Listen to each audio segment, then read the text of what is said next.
Join Gator great Shane Matthews every weekday as he brings you all you need to know about your Florida Gators, including news, analysis, and opinions with some of the biggest names in sports. Find us on Spotify, Apple Podcasts, Google Podcasts, or wherever you listen to your favorite podcast. Or watch us live at 8 a.m. on Facebook, YouTube, and Twitter.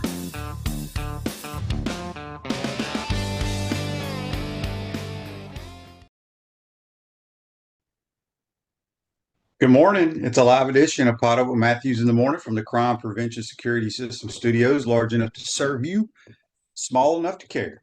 It's a Monday show. We'll have JC and we'll have Scott Carter from FloridaGators.com. And we got a lot to talk about today. Got a lot going on here, a lot of questions already. Good morning, JC. You're on the Titan More Hotline, courtesy of Duffield Home Improvements. Wow. How was your trip, JC? You survived, huh? Yeah, man. Yesterday was a little tricky getting out of Texas.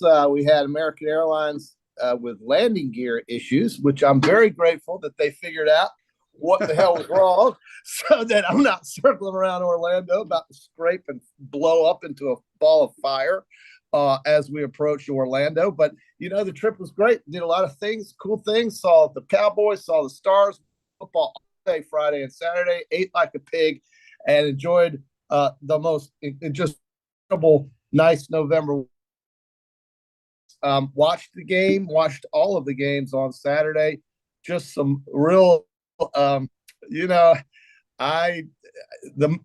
finish in the Alabama-Auburn game. We'll just, as Coach Bird says, God smiled on the Crimson Tide.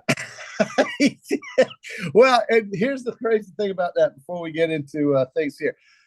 That was the 10th anniversary of what they like to call the kick six, right? The Auburn fans, they still talk about that because I guess that might have been one of their biggest wins of all time because they don't win that game often, but they did. 10 years later, we have fourth and miracle.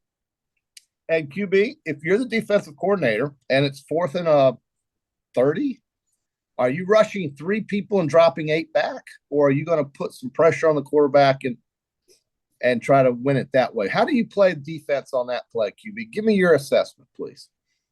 Well, it's easy. Like every play in sports, you can second guess it after it doesn't work.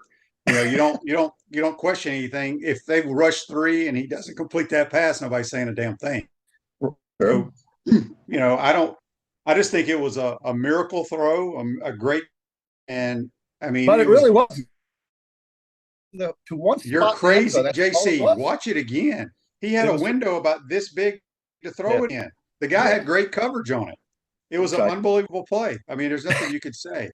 Well, I fell backwards. I had to be caught. I almost fell out of my chair.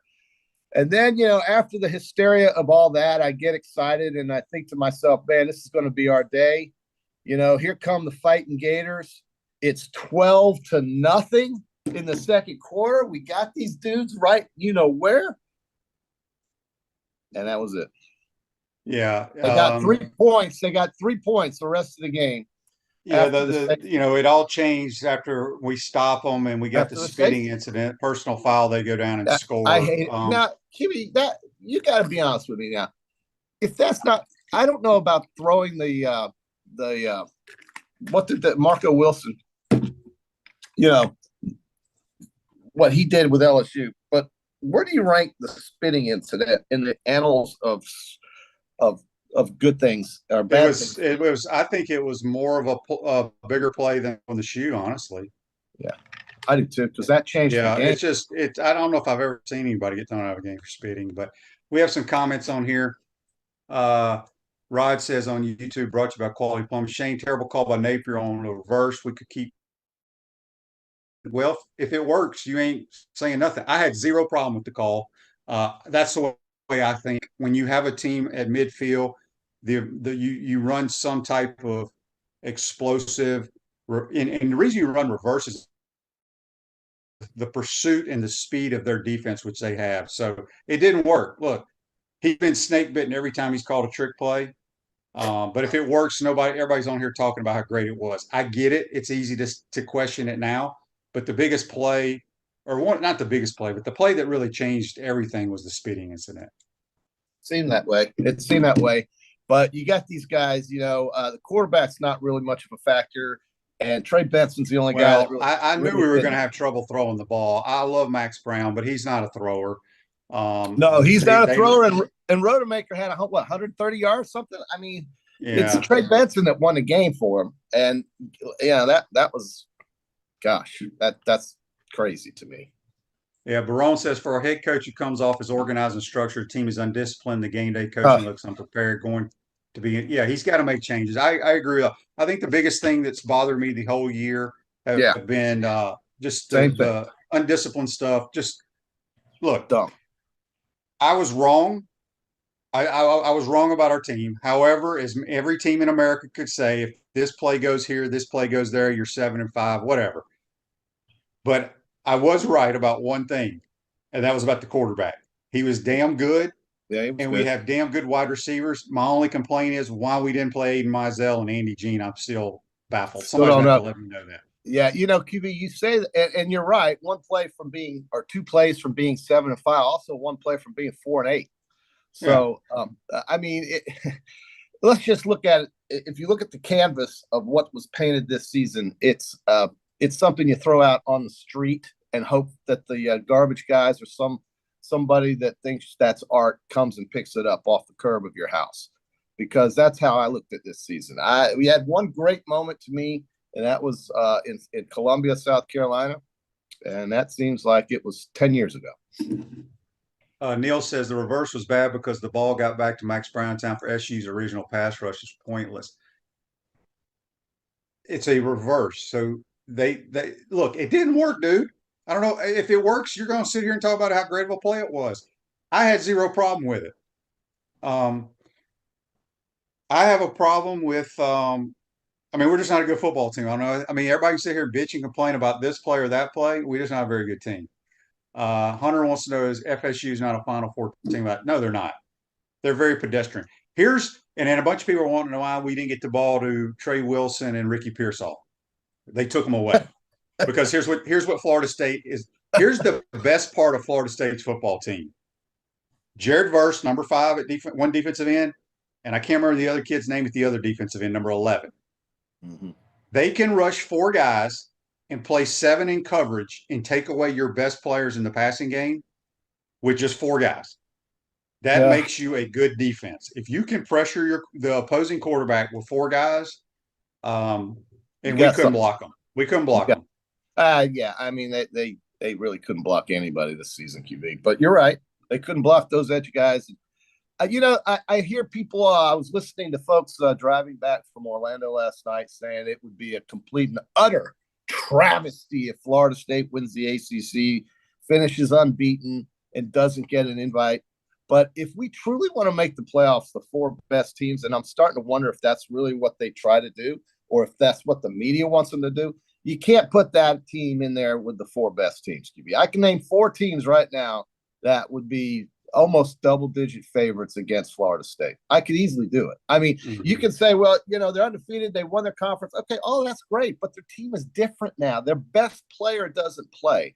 If you put them in because they beat Louisville 13-10 next weekend, or if they, somehow eke out a win, I'm not telling you that that's not deserved, okay? But what I am telling you is that they're not one of the 4 best. We had to watch a ridiculous final game last year between Georgia Tech and TCU, which was an example of 2 teams that did not belong on the same field with each other last year. That's an embarrassment to the committee. Now, I'm not saying TCU didn't deserve to go. They beat Michigan, true.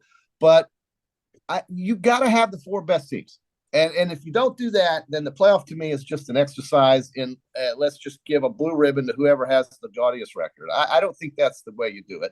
And I think that's what's going to happen is I think Florida State's going to get left out if things play out and Alabama wins. Now, if Georgia beats Alabama, it's not a question. It's not going to be a question. It's not going to be an issue. And that's probably what everybody's hoping for and thinking about. Texas, for real. Texas would run Florida State off the map. I don't think Texas would win by less than 10 points against that team. I mean, my God, they were down 12-0 here. That game, I mean, I thought Florida was winning. I really did. Before the game, I had no doubt we would win the game, but it didn't happen. Got a text on the Titan MR text line from I don't know who this is. It's always 321, but he has an issue with me letting you talk Bama stuff on here. It says JC talking about Bama before you. This would never happen in Alabama. It would Well, never see, happen if we had a show in Alabama, JC. did he miss what happened in that game against He Auburn? obviously didn't see it. It was unbelievable. I have zero I problem mean, talking about it. well, I mean, how do you Um, not talk about? How do you wait? How do you not it, talk it about? doesn't matter, JC. Don't get you're letting people affect you. I'm not. I'm just like I'm incredulous. This guy wants to talk about 5 and 7 all day long. We've been beating this horse dead like glue. It's glue now, and he's like, you can't talk about Alabama. We don't work. I don't work for the University of Florida. Yeah. Nobody over there cuts me a paycheck. But I love the Gators just like Robert does. So I just, give me a break already. David on watch, YouTube. Good Morning David on America. YouTube brought to you by Quality Plumbing says 5 and 11 were phenomenal. They made our O line look extra silly. Yeah, the difference in the game, quite honestly, was their D line and their O line. Yeah. After the initial first quarter and a half, they started picking up our blitzes really, really well. Daryl says on Titan our text line, "Good morning, guys. Glad this season's over. We can't block anyone on the O line. Hats off to FSU, but I still don't think that they're good. Louisville will beat them. Louisville's got a chance." This is another text here on the Titan Mar text. Let Corndog know that after the Gators took a 12-0 lead, the ACC refs called all the final 10 penalties against UF except for a non-disputed delay of game against the semis. I know. He wanted me to let you know that. I know. What do you think about that? Well, yeah, it doesn't surprise me. I was hoping Florida get a little bit more home cooking. All right. This is from our friend in 941. He says, "Can't wait to hear your take on these items. Defense was great. Offense, not so much.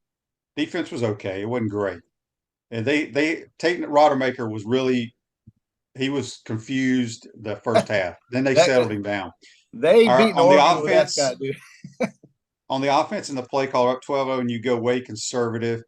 No allowing Brown to run. They tried the read option. They took it away. Trying to make Brown a pocket guy. And look, here's the thing. Max is athletic. Look, he's not a great passer of the football. And then we started throwing the football and we had no chance because we couldn't protect. I was just hoping we just throw like 3 straight deep balls and maybe something good would happen because we got PI every time they threw it deep. So look, the season's over. Got a long ways to go. The biggest problem with this football team is the interior linemen on both sides of the ball. Yeah, it is. And it is also fundamental tackling and things like this. I just, and that wasn't just that. It was just like situational football is so distant with this. These guys are out there just trying to figure it out on the sideline on Saturday. I thought that's what you do on Monday through Friday. I don't know, man. 12-0. That's all I can say. It's 12-0 at home. Crowd's in a frenzy. You got a safety. How many times? I think a safety gets people more excited than a touchdown half the time, QB. And you only get 2 points. You only get 2 points. You only get 2, State Farm is State Farm office, a team of dedicated insurance professionals ready to help life go right with the right insurance options for you and your family. Visit overinsurance.com. Give them a call at 352-240-1779. Speaking with JC on the Titan More hotline, courtesy of Duffy Home Improvements. We'll have Scott Carter from FloridaGators.com to put a wrap on the season. Tim says Max is a baseball player, never played football until his junior year.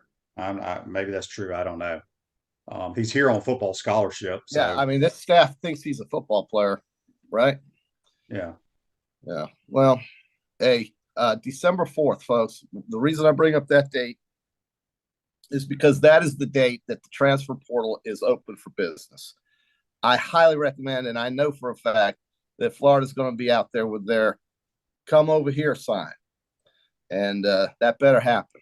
That better happen. And I don't know what else you can say. JC, as I've stated to you and to all the listeners worldwide. Yes. Yes. The mighty Gators ain't the only people looking for players in the portal. I know. I get it. Get your signs out, man. Come to. I mean, that's what's funny is then when the great left tackle or left guard from Interlochen, John Cornell, who's playing at Nebraska, decides to go into the portal and everybody wants him.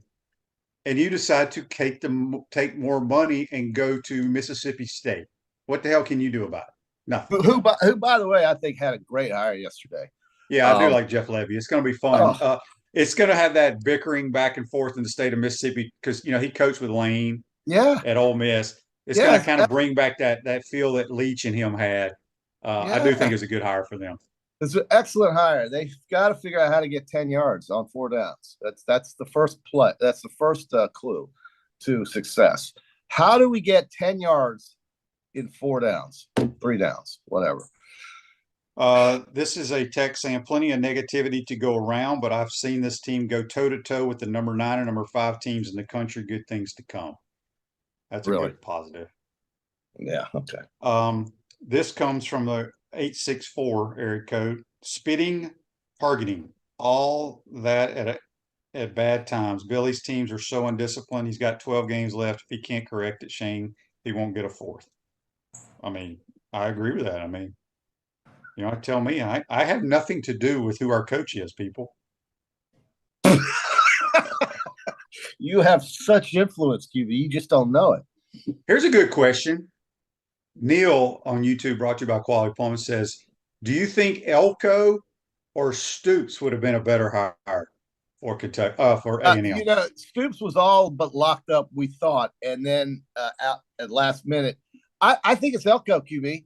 Now, listen, Stoops is exactly the kind of guy that Texas A&M needs. Hell, Stoops is – It's interesting that they went after 2 defensive guys. You know what I mean? Yeah. I'm just curious. There's no lot of like flash in those 2 guys. No. Does the A&M big-time money guys care? No, but think about this. Duke with Riley Leonard was flash, and he had that team on course to win 8, 9, or even 10 games this year until Riley Leonard got hurt literally on the last play against Notre Dame. This is funny on YouTube. Justin says, brought to you by Quality Plumbing, I hated the reverse play that the Gators ran until I saw the Chiefs do the same exact play yesterday and it worked. Well, yeah, I mean, I don't really hate the call at all. I just wish I didn't hate it at all. It just didn't work. Had better results. That's all you can say. So Chris from Cottondale says, Shane, how do you go from a good tackling team early in the season? I don't know if we were real good then either. Then we go to Kentucky and don't tackle anywhere from that point the rest of the season. We are not tackled great, but I watch a lot of college football, not as much as I used to. I think everybody has trouble tackling. Alabama let Auburn run right through them all day. There is one team that has 0 trouble with it, QB, and you know who it is. But the Dogs. Yeah, they don't have any problems tackling. No, but even your guy, who's the greatest of all times, team has trouble tackling.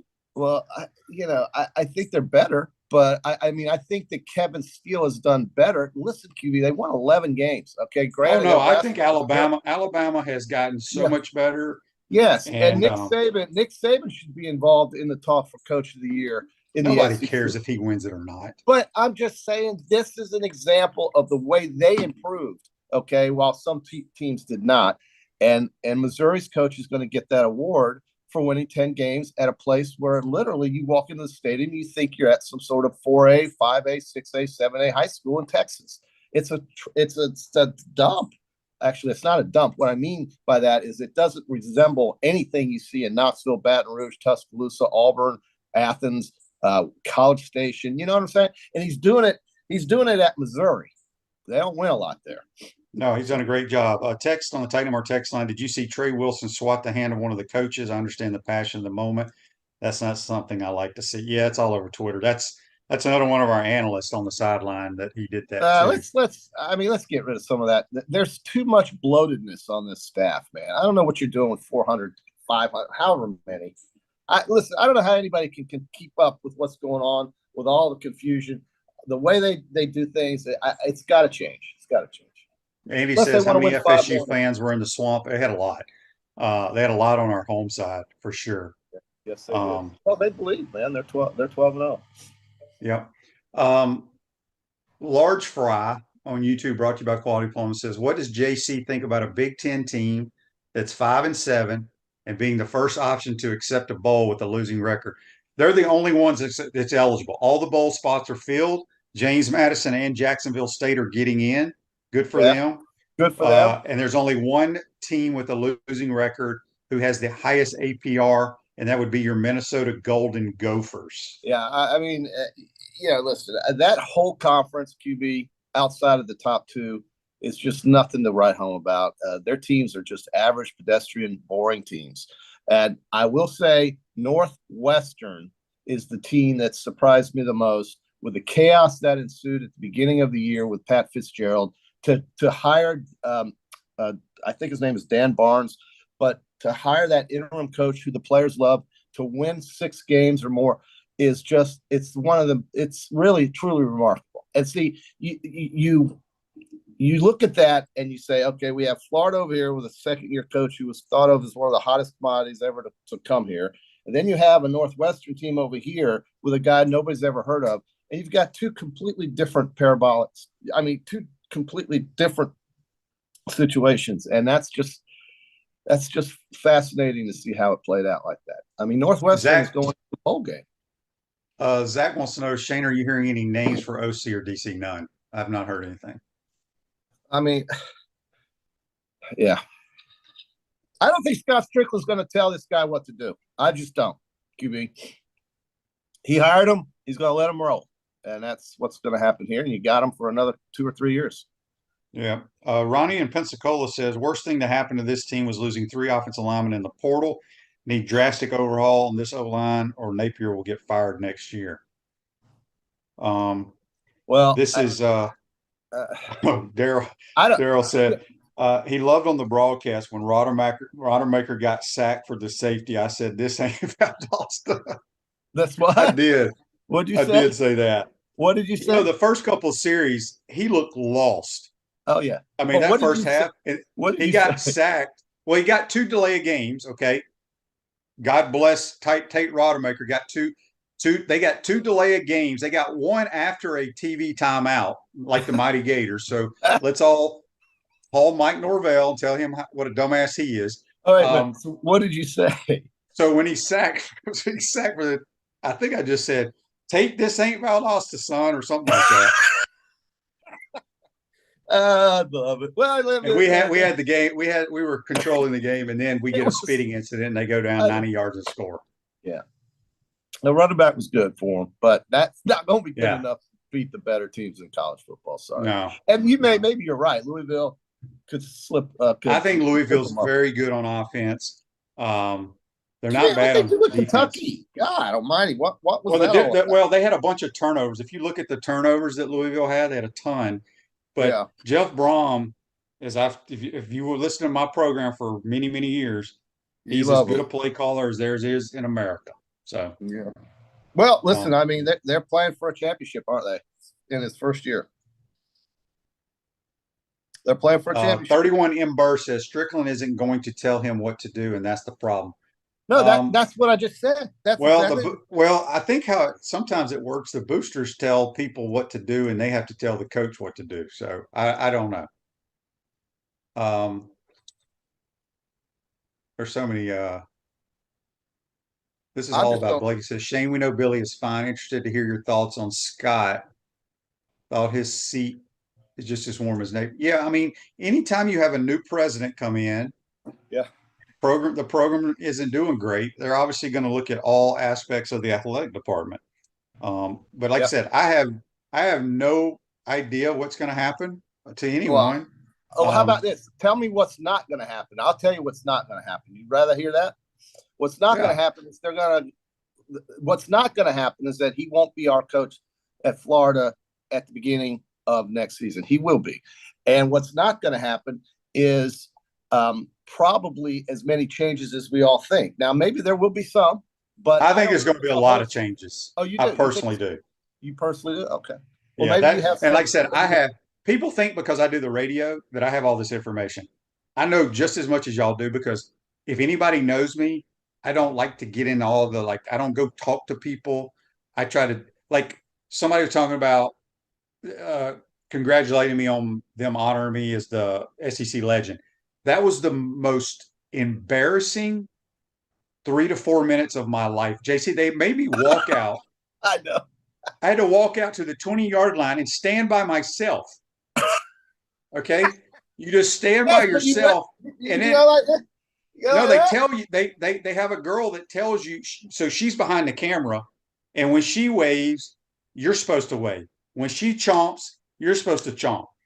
But to be standing there by yourself for 5 minutes, it was the most uncomfortable thing I've ever done in my life. I hated it. I mean, it was great. The crowd was great, but it was so uncomfortable. I'd rather had the microphone and talk to all 90,000 people. Well, you do that every morning, right? Yeah. So, well, I can talk. I could talk in front of the damn world in an arena, but to do that, it was so weird. It was so weird. But it had to make you feel good, and it's well deserved. And then I had to sprint back up to the elevator to go do the game. Yeah. I missed the first drive. Yeah. Well, QB, listen. I mean, it's okay. JT on YouTube brought you about quality plumbing says, I still have faith in Billy. Let him work this off season. Well, he's going to have to. He's going to have to. And, look at that schedule next year and see what you think. Yeah, I mean, it doesn't look great, but, those guys are going to lose people too. So. Oh, yeah, they are. They absolutely. I'm anxious to see. There's turnover everywhere. I'm anxious to see how many, quality, well-known, so-called stars of certain schools go to the portal to get more money or go play for teams that have a chance to win a championship. Well, I can name one. Who? The Stewart kid at A&M, wide receiver. Is his name Evan Stewart? Yeah, Evan Stewart. He's going to end up at your school. Oh yeah, I mean, look, but Milroe has 2 more years of eligibility after this one. How about that? And what he does best is drop back, watch the rush, and run. Yeah, but he does have the capability of throwing that long pass, and we've seen it. He does. He had 7. Was it 7 Mississippi on that last play? You think it was? That's why all the Auburn people are screaming for the 3-man rush. Why they did that, and dropped 8 back. But man, there wasn't much field out there. There was 30 yards. That was it. 35 yards. That's what I'm telling you, JC. You had he could throw. That play could happen 100 times and he wouldn't complete it again. Yeah, well, because he had a window to drop that ball in that was about this big. I think Alabama unnecessarily made that game closer than it should have been. They go up 14-0 without some phantom holding call that wasn't called all damn day. But they decided to call it at that moment. It was 14-0. Auburn had nothing. But give Auburn credit for hanging in there. Auburn is a school that's in the same situation as Florida, so to speak. But now they're going to do it with a different guy building their program up than the one here. So we'll see who does better. But Auburn's kind of in the same boat. They know that things aren't great there. I mean, how can they be when the Aggies, who, by the way, I've got my New Mexico State Aggies hat on the way. The Aggies will be, that's going to be the thing they talk about all year, along with the miracle on 4th down. That's what they're going to talk about. I don't know what they're going to talk about here, QB, other than thank God it's over, and we better get some players on December. Yeah, we're ready for basketball. Real quick, we got 2 questions here before we get out of here. Bo on YouTube brought to you by Quality Plumbing says, Shane, can you comment on the difference between Spurrier's coaching staff and Napier's staff? Well, first of all, I was in meetings with Coach Spurrier. He only had 10 coaches. Well, that's smaller. I don't know how Billy and them coach. And again, you're comparing one of the greatest in the history of the game, and we've had 2 of those here. That's where I think people demean what he and Urban did here. If it was that easy, we wouldn't be on our 5th or 6th coach right now. Toby says, do you think if Duke reached out to Kerwin, he would turn down opportunity to coach there? Absolutely not. That's Power 5. And that's about probably 50 times pay raise.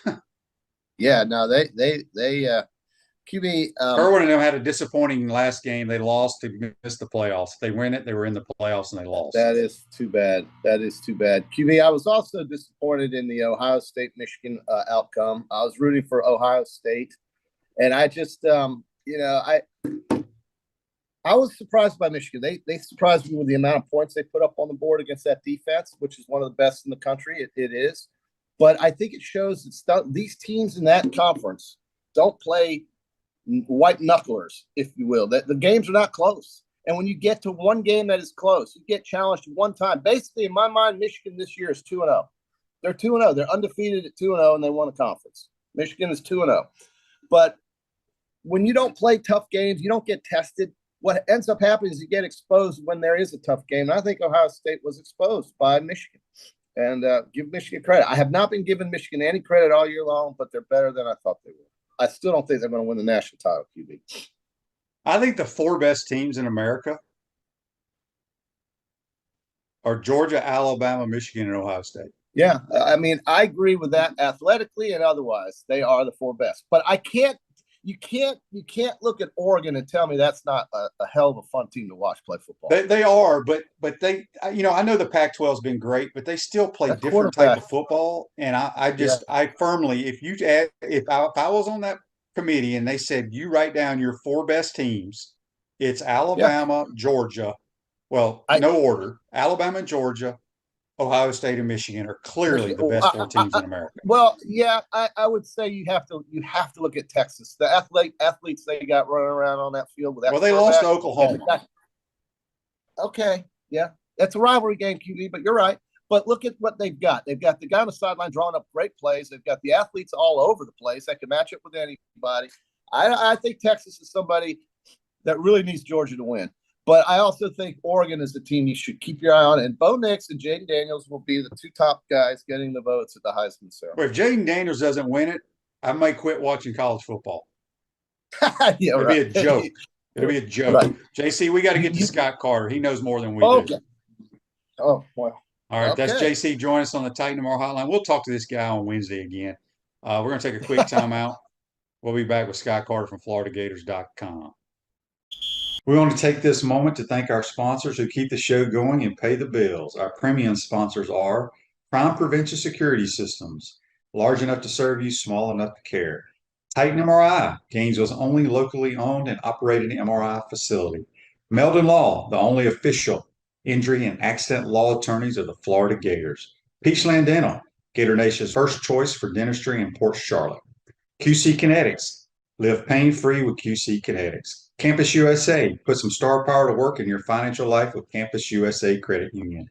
Dave & Buster's, eat, drink, play, watch. Duffield Home Improvements for your window, siding, and roofing needs. Radware, your local provider of promotional products, uniforms, and apparel. Our gridiron sponsors are Auto ER, UF Bookstores, Silverback Concrete, Ruse Ogre State Farm Insurance, Radware, F45, Quality Plumbing.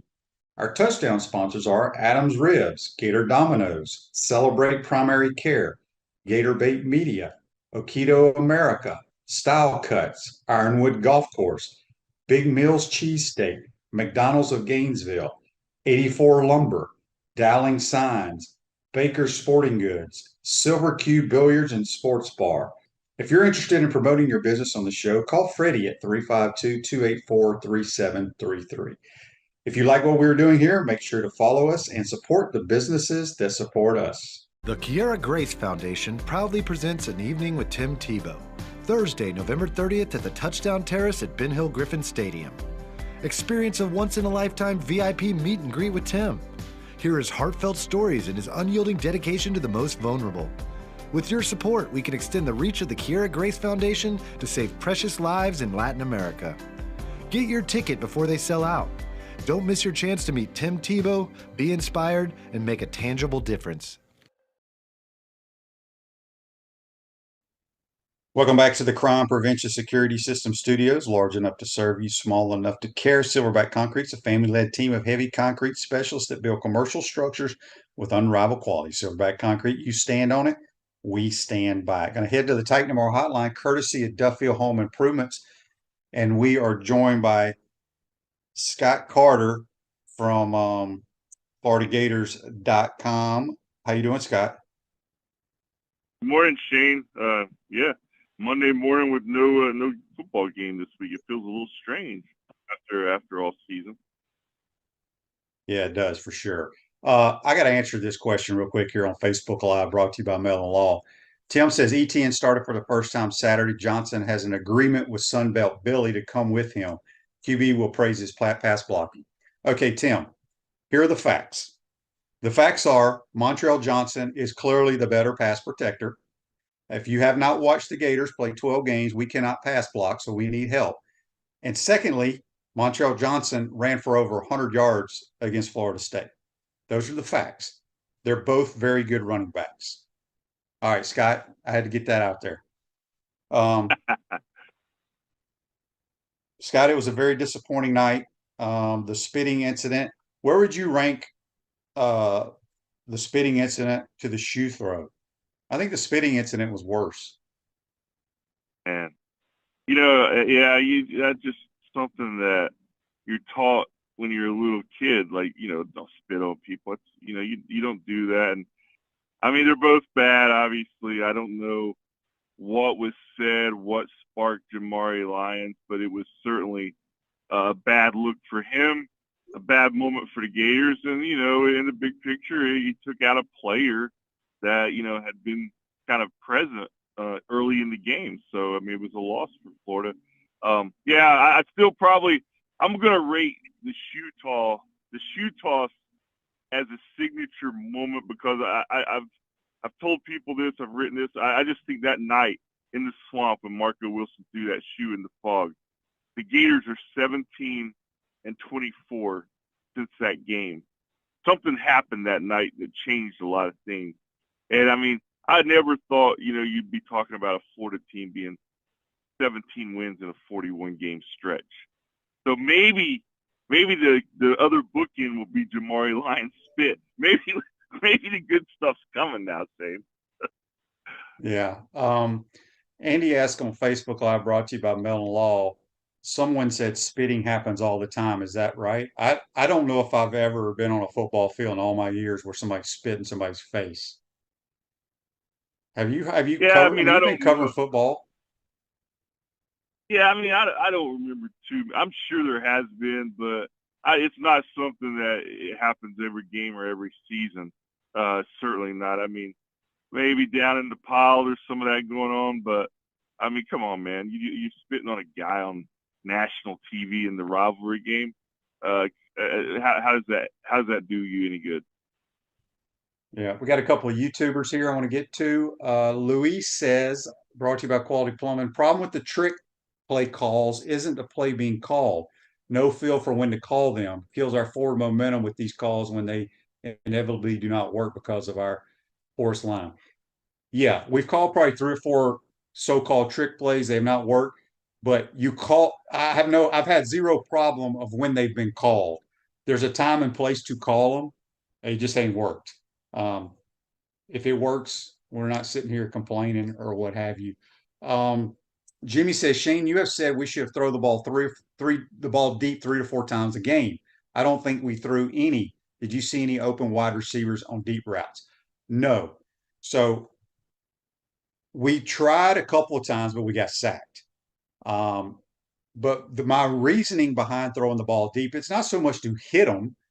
They threw the ball deep, I think, 4 times, and we got like 3 pass interference calls. That's why you throw it deep.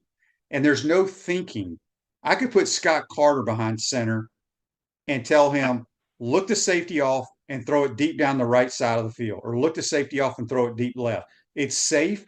There's no thinking involved, and good things happen when you throw it deep. Now, we did go 7-man protection a couple of times and still got sacked with 4 guys rushing. That was the biggest problem. So, Matt asked here, Scott, on Facebook Live, brought to you by Mellon Law, who might enter the portal? I think 2 players have already put their names in the hat. Yeah, I think Johnson Odom and Adam Mahalik. Neither guy a big surprise. I mean, Odom fell behind obviously Boardingham and Hayden Hansen on the depth chart after getting hurt earlier in the year. Mahalik lost his job to Trey Smack. There'll be more of those guys, Shane. I mean, I don't have a number here in my head or anything, but I think you're going to see probably at least 10 to 12 guys every season in college football nowadays enter the transfer portal, because there's at least that many guys on the depth chart who think they should be, playing ahead of, the 2 or 3 guys on the roster, maybe ahead of them. That's just the reality we live in. The key for Florida is not to lose a building block, such as, Eugene Wilson or Trevor Etienne. or Shamar James or somebody like that on defense. I mean, I'm just throwing names out there who are building blocks. Not that I've heard anything about them transferring, but if you lose those kind of guys, then I think a little bit of more of a red flag raises than Jonathan Odom or Adam Mahalik. So we'll see how that goes. I tell everybody, nothing surprises me anymore. I mean, any guy on the roster could enter the transfer portal. It wouldn't surprise me, but you hope that they keep their core and they add some talent around those guys, because as we saw in offense this season, I think they've got some pieces there, but they've got to get better on defense. They've got to get better on the defensive line and offensive line. And until you upgrade those positions, quite frankly, it doesn't matter what kind of skill position players on offense, you're going to have a mixed bag of a team. Yeah. On YouTube, brought to you by Quality Plumbing. They have a couple here questions talking about screens. Why didn't we call any screens? Okay, we did. We called a couple of tailback screens that we've called all year long, and we can't get our linemen out to block. They were it's like they were dead in the water. They had no chance. Wide receiver screens, they pressed us, so we couldn't do it. We threw one tailback swing pass, which was like an outside run to ETN. Trey Wilson took a bad angle, missed his block, and that's when ETN got hurt on the leg. So we did try those things. Brandon asked on YouTube, brought to you by Meldon Law, not YouTube, but Facebook Live. He says, Shane, you said earlier that FSU took away Ricky and Trey with their adjustments. It's hard to take away two players. Don't think an NFL. I didn't say they took them away. What they did is because they always had help on those guys. When you have 7 guys in coverage, it's hard to find open areas when you're only sending 3 guys out. As again, they rushed 4. We had trouble. And again, Max, this has nothing against Max. He is what he is. He's not going to be able to read a lot of stuff. He's not a drop back, or not even a drop back, but he's not, when I say a great thrower, he doesn't anticipate and know where those windows are. And people saw what Max did against Missouri, but Missouri was not prepared for Max, if that makes any sense. Florida State had tape on him. And any defensive coordinator in the country, Shane, you know this, they'll tell you that, man, it's a gift when you can get pressure with only 4 rushers consistently, because it allows you to do so much more things on defense and coverage. Yeah, and sometimes they rushed 3 and got pressure on us. This is Ricky from Buffalo. Hope it's nice and warm up in Buffalo, because you got to speak to the amount of injuries. We had like 3 or 4 3-and-outs in the second half because ETN and Montreal were hurt. Backup QB and hurt running backs, what is Billy supposed to do? It's a good point. Yeah, both of those guys got hurt. I don't know how severe they are. Did they say anything after the game about their injuries? No, there was no talk of that. I don't know if there's any severity with either one of those guys. The post-game, Shane, was, as you might expect, a lot of just big picture stuff. Where the program is, what signs of progress are there? I mean, Billy was, facing questions like that after the game, but injury talk with the season over, not a lot of talk about the injuries, and I haven't heard anything new on any of those. Radware is a family-owned business that prides itself in excellent customer service while providing quality and affordable promotional products and customized apparel. Speaking with Scott Carter from FloridaGators.com, kind of wrapping up the football season. We got a text on the Titan Tomorrow text line. This is from Jimmy. He says, Scott, do you think Billy makes any changes on his staff? I would be very surprised if he doesn't. I think you're at a point in your tenure, 2 years in, things haven't gone as well as probably you would have hoped, and certainly not as well as the fans hoped. And I think you have to kind of make changes in today's age. I don't know what those changes are. Everybody's talking about the offensive coordinator, special teams. I think those are 2 fair places, for analysis or critics to kind of point out. I've been around the program, Billy Napier, enough. I mean, the guy, he knows the game. He's building a program that I think is it's a more deeper program than, Florida's had. And I think he's got ideally what he's trying to do, I think, is is admirable in today's climate, today's landscape, because it's different. And I just don't know, Shane, I mean, how coaches can be Mr. Everything anymore.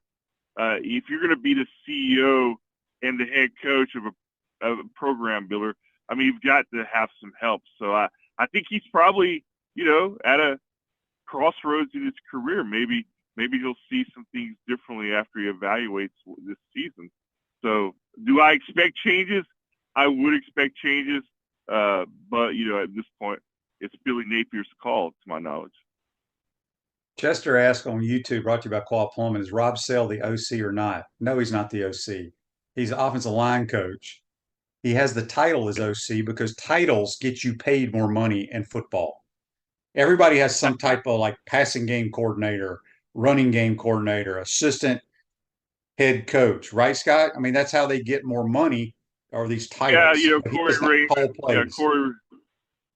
Corey Raymond's the assistant head coach in his title. But yeah, I mean, Billy Napier, and he's talked about this, but he's a play caller. Do him and Sell talk about strategy and stuff? Of course. But I mean, ultimately, Billy Napier has been the offensive coordinator his first 2 seasons, and now we'll see if that goes on. And he wouldn't be the first coach who, wants to call plays and eventually gives that up, and the team improves or things get better because he can focus time in other areas. So, but I do think that'll be interesting to see what he does there, if anything.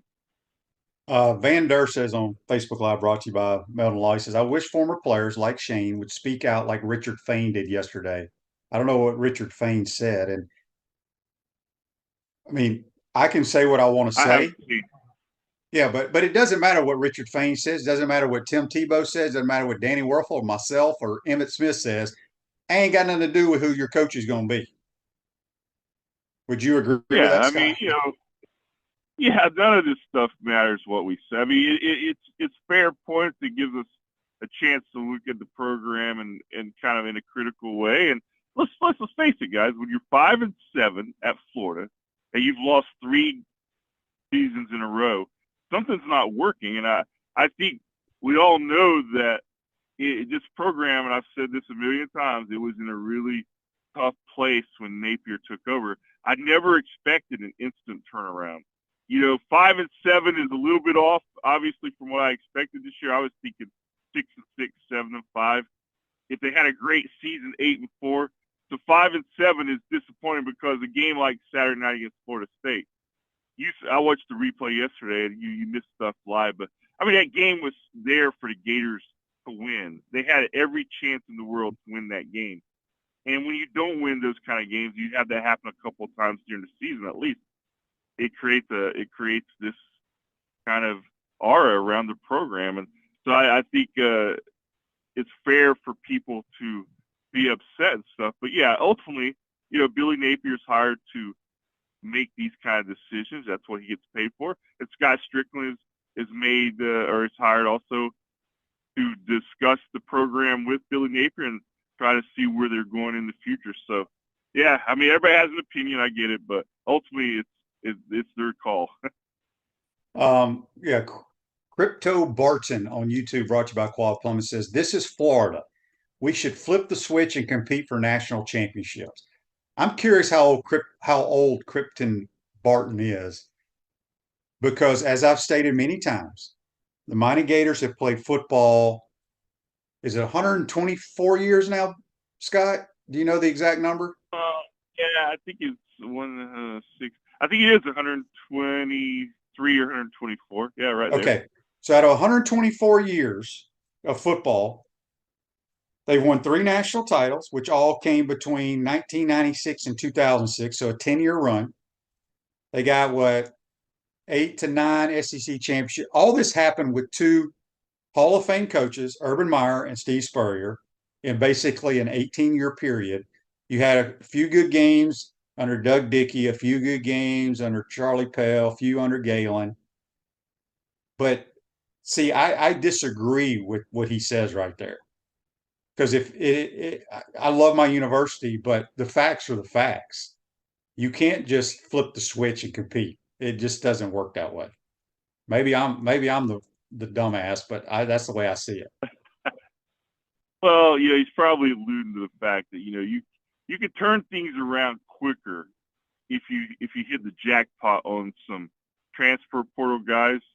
Obviously Florida State's benefiting from that this year with some transfer portal guys, but also they don't play in the SEC. I mean, a turnaround in the SEC. I mean, let's face it, guys. The SEC, there's no comparison in any other conference in college football, and it's getting ready to get tougher with Oklahoma and Texas. So I'm still okay with rebuilding the program, with it taking 3 or 4 years. But, it's fair for any fan to say, look, and realistically, the way I look at all this, Shane, is we've talked about this. What is there? There's about 15, 18 programs in America that realistically have a shot to win a national championship. Okay. Florida is one of those because it has done it 3 times. But when you're going like as long as the Gators have without being in that conversation, obviously something's not working. And now they tried different approaches over the last decade. New coach Muschamp, veteran coach McElwain, veteran coach Mullen. Now they've got a guy who's a little different and trying to do it big picture. I think you still have to give some more time. But yeah, you do have to see some better results in 2024. But I know that's the patient outlook. Not a lot of people like that right now when you're coming off a 5-7 season, but it's the reality. Yep. John says, Shane, all of your logic is just giving Napier more excuses. Billy ain't listening to my show, John. I can promise you that. I'm not giving any excuses. I'm giving y'all facts because here's the thing. It's getting ready to be, 16 teams in this league? I just want to be one of the top 5 to 6 teams. That's my goal because Alabama and Georgia ain't going anywhere, people. You better just buckle down. Then you got LSU, Texas, and Oklahoma, the next tier. We need to somehow get in that tier. And Tennessee might kind of stay in there. I don't think Tennessee's program's great either, but that's where we need to get. So it's not any excuses. I'm just going by because Alabama and Georgia have Hall of Fame coaches. And again, when the Gators were at their peak with Spurrier and Meyer, Alabama and Georgia were down, and now it's just reversed. So it's just it's a hard reality to face, but it is reality. Yeah, Cliff says rebuilding does not help get bad game day coaching. I agree with all that, but again, there's nothing Scott Carter can do about it. There's nothing you can do about it. There's nothing I can do about it. We don't make those decisions. Neil wants to know, Shane, Napier isn't making us one of the top 5. Well, I agree. But again, I just mentioned those guys. Those are really good established programs, and we have not been established for a long time. So hopefully good things are on the horizon. I'm not trying to be Mr. Negative, but I try to live in reality at times. But Dan says now some of the SEC titles and the other sports are going away with OU and Texas joining us. That's very true. It's very true.